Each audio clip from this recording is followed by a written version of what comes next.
Esta é a homenaxe de Luar por medio dos xóvenes talentos de recantos que lle tributamos agora mesmo. Por Giorgi, a súa familia, con todo cariño.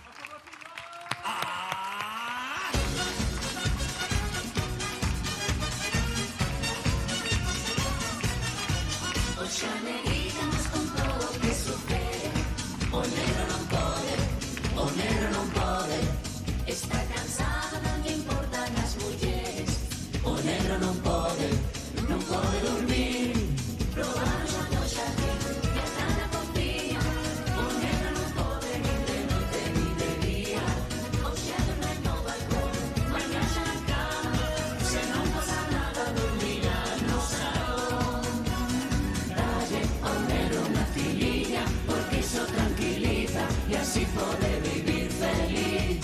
Dalle ao negro unha filiña, porque iso tranquiliza e así pode vivir.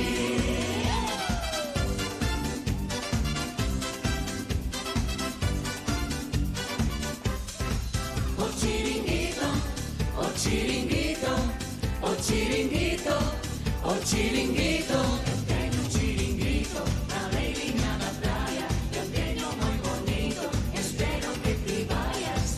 O chiringuito, o chiringuito, o chiringuito, o chiringuito. As mozas no verán, non guisan nin cociñan, coñece como todas, se proban a sardiña. O chiringuito, o chiringuito, o chiringuito, o chiringuito.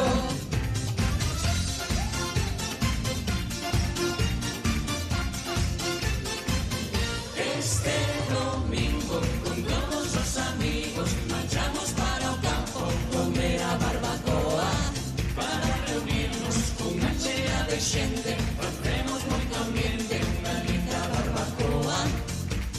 E levamos moitas cousas, as bebidas, as gaseosas, as salchichas, costeliños, a carne na parriña, o carbón e o chuletón. A barbacoa, como me gusta, a barbecue.